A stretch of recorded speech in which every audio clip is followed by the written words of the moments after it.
Someday, S-U-N-D-A-Y, Songwriting, AATFP. Hi, and welcome to Sunday Songwriting number 241. I hope you can see me clearly. Okay.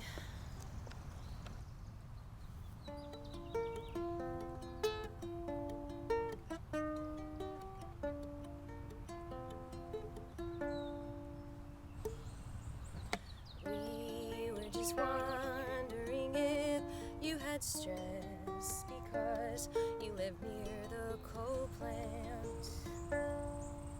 From all the toxins released from their hands as seas see our Coal Ash Pond land. Arsenic, lead, mercury, cadmium are few of the chemicals found.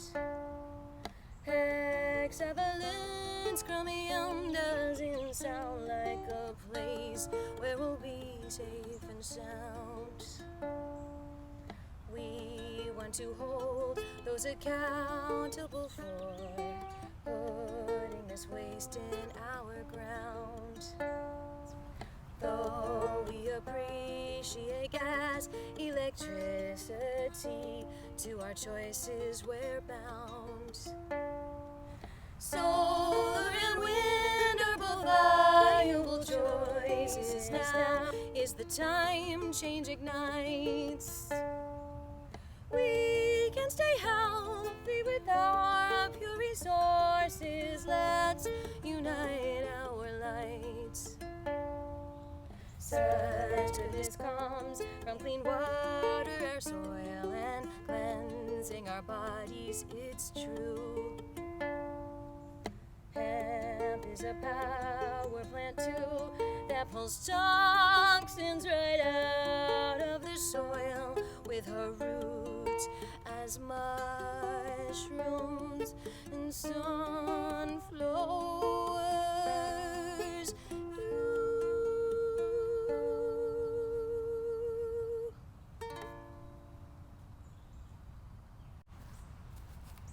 Howdy, partners. I think I'm a country girl at heart. Olive Fife as well. I'm sitting here on my hemp bell. It makes such an amazing chair. You can come and get one this Sunday if you want. I might have one to spare. So this song is about coal ash ponds, which you're going to learn all about this Sunday. We are so excited about this event, Hemp Out the Toxins, this Sunday, June 9th at Waller's Coffee Shop from 2 to 8. We thank all of the sponsors of this event that are making this possible, especially the Sierra Club and the Georgia Water Coalition, who do so much to help the environment here in Georgia and beyond. And we are uniting to say now is the time to use this beautiful plant and also all of our knowledge to make this world better as far as our energy resources go. We don't need to be stuck in these monopolies anymore because we have amazing imaginations and creativity and intelligence in this human species, and it's time to implement all of it without fear. I've dreamed about this since I was a young child. I started recycling before recycling existed. I've dreamed of this time when Earth felt a little bit more like heaven because we took care of our Earth and each other better. And I've always seen the possibilities, and I understand infrastructure is hard to change once it's set in stone, but the earth was here before all of that, and we can change that together because we have hearts of gold. And now is the time, and it's so exciting, and we're doing it. And it doesn't have to be a fight, it doesn't have to be angry, because all the children know we're doing it for you, we're doing it for all the children, and all the children can grow in a healthier world with all of us making that difference. Seriously, we can think of so many different things, right? Like, some people use poop to make heat. And, I mean, what about our hydroelectric dams? Okay, I need to look into that. I mean, I think using the water is powerful. What about all the thunderstorms that come in? Can't we harness that power? What about this playground? Can't children be playing on a playground and creating energy for a grid? There are so many things we could do, right? We just need to implement and not be so strict with, you know, where our resources go financially, where the subsidies go. I mean, trust me, we're doing a great job. I mean, we're pretty advanced that we have power. You know, when the power goes out, everyone goes crazy. Oh my God, how long is it gonna take? I feel for Georgia Power. Like, they're working their butts off, making sure we have power, and they're getting calls all the time, like, where's my power, where's my power? And so, you know, relying on our pure resources can be scary. And it takes a lot of work, so we all need to step in and help. It can't just be all up to Georgia Power. You know what I'm saying? I mean, every time you exercise, every time you use the blender, you know, you could be creating energy for the grid. We just gotta figure out how to work together. How do we do it, you know? And everyone, they don't want their time wasted. They don't want to be angry. They don't want to be treated like, they don't want to be mad at. Nobody wants someone to get angry with them. You know, people cut corners maybe for survival. We're doing good. We just got to stay focused. Also, this Earth and Building workshop right here is June 23rd, same place, Waller's Coffee Shop. And I've always dreamed of Earth and Building being the better way we can live without toxins inside. Just think about it. We spend 75% of our time inside all night long, at least 8 hours, breathing in what could be healthier air, because Earth and Building, like hemp building, breathes and brings us in oxygen, and it also doesn't have all those chemicals and small particles in the air, the fibers from all the other substances, and it doesn't use as much fossil fuel to create and bring these products to you if we can grow our own hemp right here in the field. So thank you, Hemp History Week, for inspiring this Hemp History Week event every year. And we have these beautiful hemp t-shirts, not this exact one, but this just clings to the body so nicely and feels so healthy for the skin. It's another breathable fabric. It's not filled with all the toxins from processing. And we are gonna have hemp t-shirts at the event, so you can go away with your very own with all the logos of our beautiful sponsors on it, designed by the amazing Austin Acker, and also created by Local Motive Teas. So check them out. They're an amazing local company.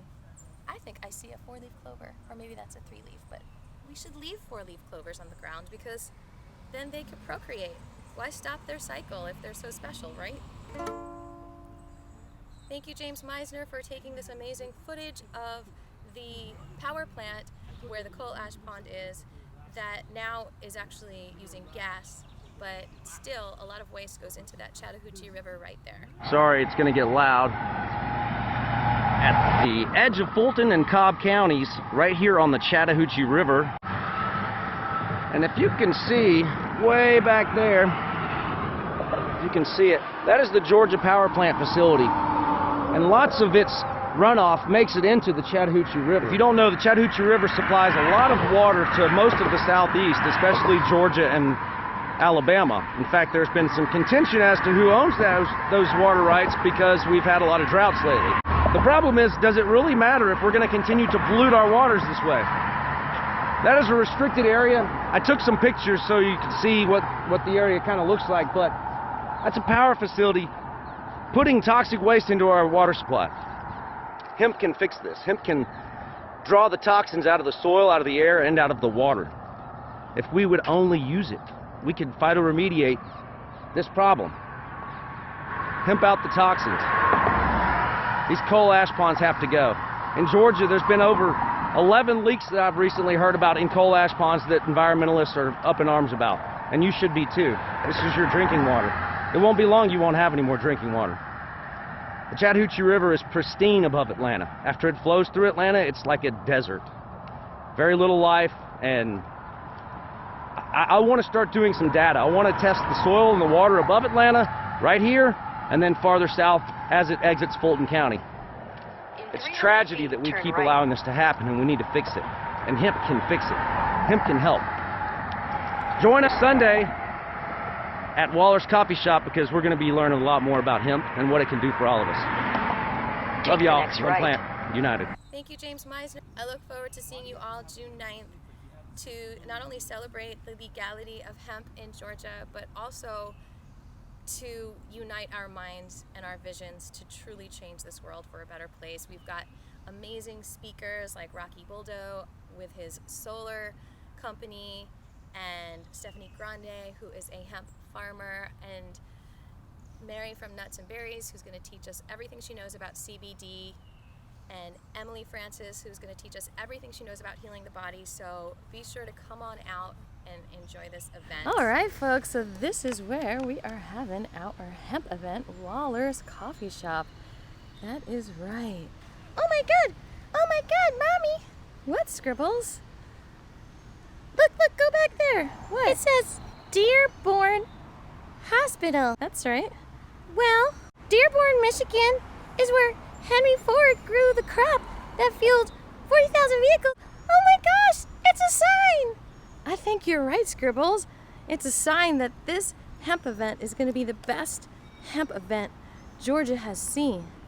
And maybe we will even grow hemp for research on this beautiful field right here. Oh my goodness. Let's see what else is going on. Well, obviously, we're going to have an indoor event. It's going to be hot June 9th, right? But look at this beautiful shaded area. These ancient vines from muscadines. Hey, Scribbles, how'd you get over there? This is so cool. That is a cool place to hang out. Oh my goodness, we're going to have all kinds of vendors here and performances. Oh, and look, a hammock. That is the coolest thing. Look, there's trails. Where do the trails go? Wait for me, Scribbles. Whoa. All kinds of directions that we can go. What? Is that a creek I see back there? Yay! Look how beautiful. That's what I'm talking about. Cleaning up the water. Can we go swimming? Can we go swimming? Oh, this is so beautiful. Oh, I had no idea. Wow. Oh, I so love the water. All right, y'all, let's clean up. Oh, this looks like clean water. Look, they cleaned up all. I don't see any beer bottles or candy wrappers. They've done such a good job cleaning up this creek water. And you know what that means, Scribbles? What? It means our drinking water is getting cleaner, and that's what this event's all about, too. Let's go inside. While we go inside, I have a question. What's that, Scribbles? Are we gonna go get to see the hemp playhouse? Yes, we will definitely go see the hemp earthen playhouse. Oh my gosh! Yay! That sounds so fun! Yes, it's a family-friendly event. Absolutely. Before we go inside, let's do a clip real quick to the grand opening. Woo! I feel like we've come to a new shift in this world where it's like, okay, to do awesome things and to choose love and to choose organic. It's just more of a mainstream thing. You know, as I was painting ox and saying, I love you, I love you, I love you, I want you all to feel that love when you go into the house, and that's why I did that. I want the children to feel love because I feel like maybe that's lacking in this world more than oil. You know, like I don't want to use oil, I want to use cars that run on hemp fuel, you know, or air. So let's embrace this abundant resource, love, as we all open up the house together. So everyone, as we do 1, 2, 3, just, you know, let go of all your fears and embrace the love that you have to give to this world and yourself. 1, 2, 3.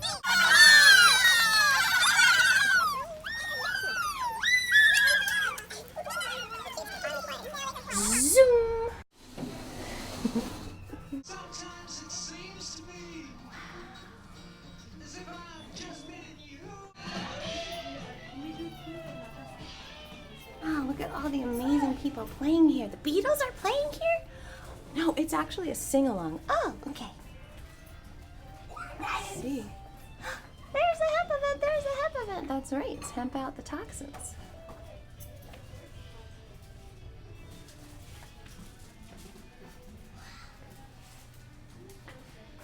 Oh, wow. Yeah, all these choices of all kinds of things to eat and drink. Everything you need. Gosh, what's behind you over there? Oh, some of the goodies we find back here. Yeah, that water must collect all kinds of things, and you guys do amazing cleaning it up. My name is Jackie Eccles, and I am board president for the South River Watershed Alliance. DeKalb County will not make that deadline. The consent decree will be extended. It will not be done in 5 more years. We're looking probably more at 15, 20 years, if not even longer than that. So the whole sanitary sewage issue, stormwater issue, the DeKalb County consent decree issue is with us for a very long time. Couple that with development that routinely takes down trees and covered that area with impervious surface, you just exacerbating the problem. This is Shoal Creek. The city of Decatur sits on top of Shoal Creek. It used to be free flowing and open. It's been covered over pipe many years ago. This is a shot of the creek at somewhere Oakhurst. This is the site of Shoal Creek, not far down the river off of Memorial Drive, at 1615 Melody Court. That site overflows almost every time there's a rain of any degree measure in the city of Decatur. All the stormwater that falls on the city of Decatur runs down primarily Shoal Creek. It is the drainage creek for, as I said, for Decatur. This photo was taken on April 19th when we had that rainstorm. There's been 32 major spills, that's 10,000 gallons or more at that site since 2014, and as many minor spills. Amounts. And again, this is the result of taking trees down from lots and covering them with impervious surfaces, and the stormwater has nowhere to go. Shoal Creek runs into the South River. Those numbers are just staggering.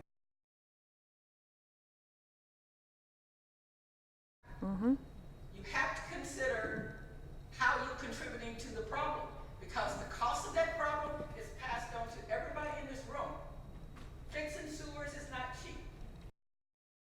A fifth of the rainfall reaching a tree each year can be held in its leaves and branches. And most folks don't think about that.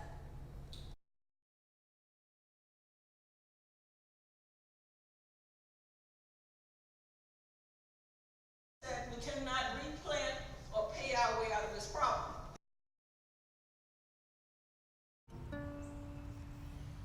And just remember to fully breathe. Breathe in the love in your life, and remember all the people that love you right now and how lovable you are and how you deserve to live in a place that is so kind to you and takes care of you. Remember that you can always just create a bubble around yourself with your energy, so you don't get confused with the other energy that tries to get in you, because you have this bubble reflecting your pure vibrations, which are love.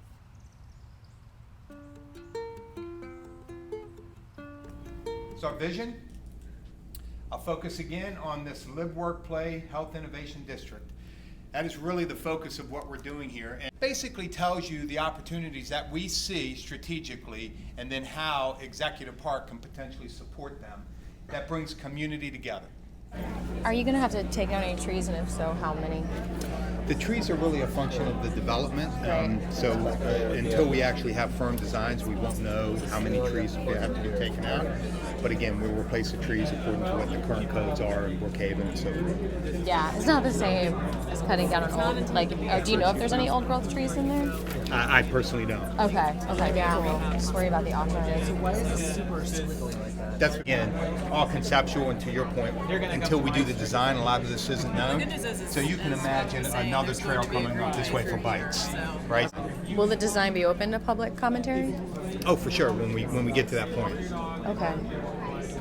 I mean, we vision meetings just like this as we roll these things out, for sure. Are you planning on doing any variances to reduce the parking requirements, or are you Well, so as we move forward, we're thinking about this, enterprise-wide about what parking looks like in the next 10 years. So, I think we need to change our shift of thinking from parking minimums to parking maximums. And the way that works, thinking that demand will be less in the future. Now, having said that, I really don't have a good answer for your question. That's how we're thinking about all the developments. Didn't you have to submit that though as part of your zoning request? I'm sure it's in the paperwork, and maybe Jessica could answer for the transportation question. Okay. And so this might be out of your scope as well, but you said you were going to incorporate sustainable design. So does that mean like really progressive ones, like, rooftop gardens and like earthen walls that breathe? Or I think all of that remains to be seen on the project. So in transparency, that will be our intent, to do that as progressively as possible. All of these projects, particularly on the healthcare side, have to have a ROI. So, it's that constant tension about what you invest. What do you mean ROI? I'm sorry, return on investment. Oh, that's interesting. Yeah. Because I was going to say, especially healthcare should have healthy buildings. and it was like I said, that is the intent.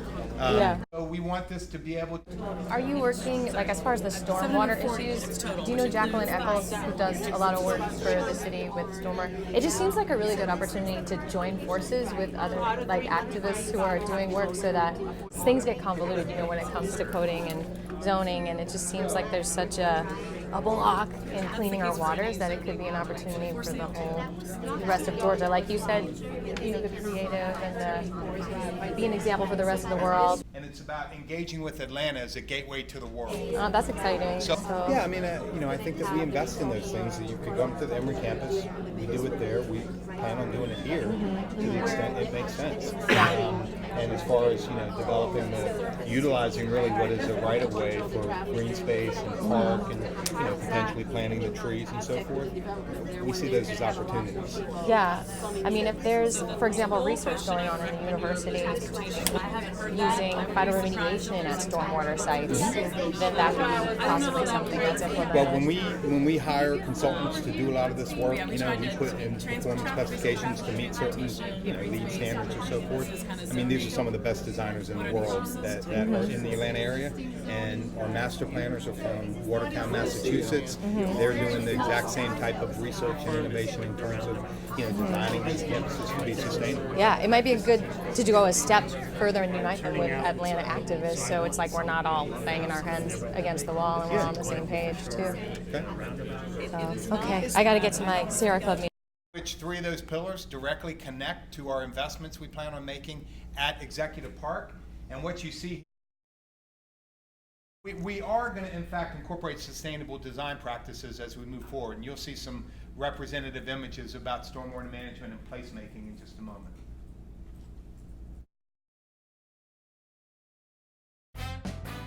And it's about engaging with Atlanta as a gateway to the world.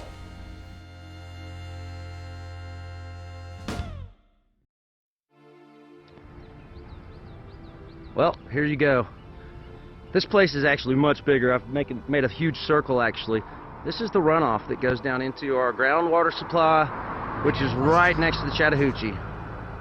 That comes off of these fields, all these ash ponds up here that God knows what's inside of them, but the fact that they have military level national security threat updates and armed guards and razor wire over the fences, and they put this right next to your drinking water supply, makes you really ought to start thinking about this shit.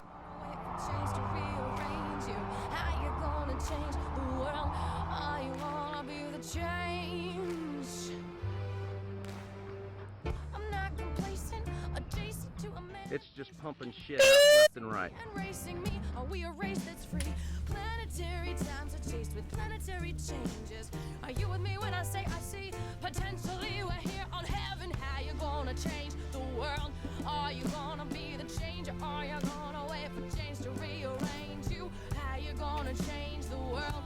Are you gonna be the changer? Are you gonna wait for change to rearrange you?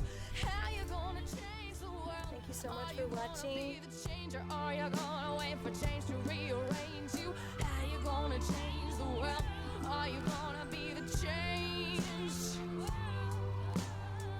I'm feeling antsy. You glance at me, I trance away. A greeting isn't meeting, it's just